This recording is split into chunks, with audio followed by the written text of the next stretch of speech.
తారక రామతీర్థసాగర్ reservoir ప్రాజెక్టును పూర్తి చేసేందుకు కృషి చేస్తున్నామని రాష్ట్ర జలవనరుల శాఖ మంత్రి డాక్టర్ నిమ్మల రామానాయుడు తెలిపారు. గొర్ల మండలం ఆనందపురం వద్ద నిర్మాణంలో ఉన్న ప్రాజెక్టు బ్యారేజ్ పనులను ఆయన పరిశీలించారు. ముందుగా ప్రాజెక్టు వద్ద ఏర్పాటు చేసిన ఫోటో ఎగ్జిబిషన్ను, ప్రాజెక్టు మ్యాప్లను తిలకించారు. ప్రాజెక్ట్ ఇంజనీర్లతో మాట్లాడి వివరాలు తెలుసుకున్నారు. అనంతరం బ్యారేజ్ను పరిశీలించి ప్రజల నుండి వినతిపత్రాలను స్వీకరించారు. ఈ సందర్భంగా మంత్రి మాట్లాడుతూ ప్రాజెక్టును పూర్తి చేసేందుకు తమ ప్రభుత్వం కట్టుబడి ఉందని తెలిపారు. విజయనగరం పట్టణానికి త్రాగునీరు, భోగాపురం ఇంటర్నేషనల్ ఎయిర్పోర్టుకి నీటి అవసరాలు తీర్చడమే కాకుండా సుమారు 20,000 ఎకరాలకు పైగా సాగునీరు అందించే తారక రామతీర్థసాగర్ ప్రాజెక్టు నిర్మాణం ఎంత అవసరమని తెలిపారు. వాటి వివరాలు మీకోసం.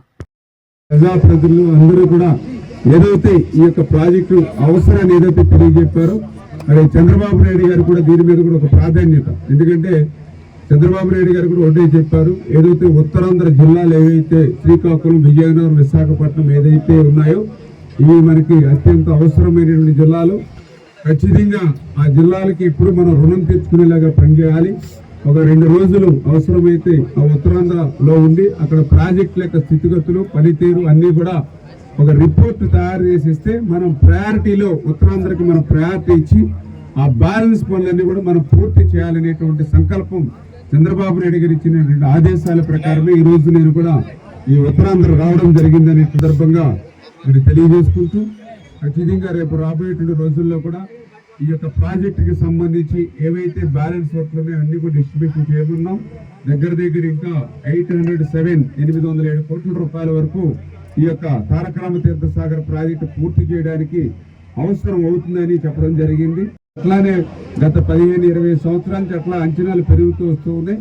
అంచేత సాధ్యమైనంత వరకు అంటే ఫైనాన్షియల్ గా చాలా ఇబ్బందులు ఉన్నాయి. విధ్వంసం చేసినటువంటి పరిస్థితి గత పరిపాలన, అందులో మా ఇరిగేషన్ శాఖే ఎక్కువ విధ్వంసానికి గురైనటువంటి పరిస్థితి.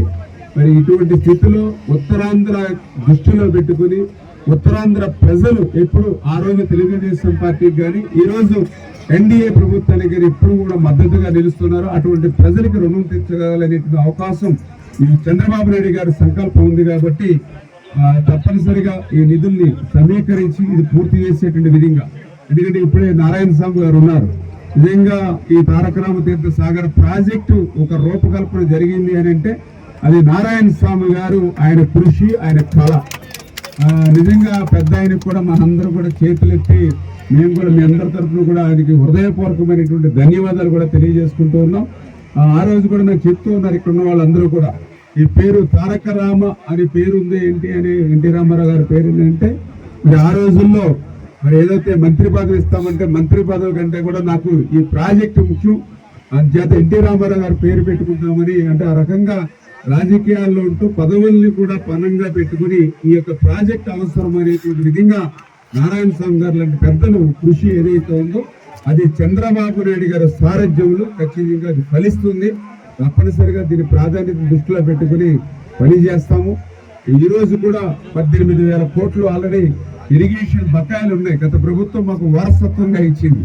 అంచేత ఒక పక్కన ఏదైతే ఆ బకాయిలు చెల్లించాలి బిల్లులు, ఇంకొక పక్కన తెచ్చినటువంటి అప్పులు చెల్లించాలి, ఇంకొక పక్కన తెచ్చినటువంటి అప్పులకి వడ్డీలు కట్టుకోవాలి, మళ్ళీ ఇంకొక పక్కన ఇటువంటి కొత్తవన్నీ కూడా మళ్ళీ నిర్మాణం చేసి మళ్ళీ వీటికి బిల్లులు చెల్లించాలి. మాకు ఒకే ఒక నమ్మకం, విశ్వాసం, ఇటువంటి పరిస్థితుల్లో కూడా ఒక పరిపాలన దక్షత ఉన్నటువంటి నాయకుడు చంద్రబాబు నాయుడు గారు ముఖ్యమంత్రిగా ఉండడం, ఆయనకి పవన్ కళ్యాణ్ గారు అండగా నిలబడడం, వీరిద్దరికి తోడుగా నరేంద్ర మోడీ గారు ఉండడం వల్ల ఈ సవాళ్ళనన్నింటినీ కూడా అధిగమించి ఆర్థిక పరిస్థితి సహకరించకపోయినా ఖచ్చితంగా ఉత్తరాంధ్ర ప్రయోజనాల్ని మేము ఫస్ట్ ప్రయారిటీగా పెట్టుకుని ఉత్తరాంధ్రకు ఉజ్వల భవిష్యత్తు ఉండేటువంటి విధంగా మరి ఎన్డీఏ ప్రభుత్వం పనిచేస్తుందని చెప్పి మీ ద్వారా అందరూ కూడా తెలియజేసుకుంటున్నారు.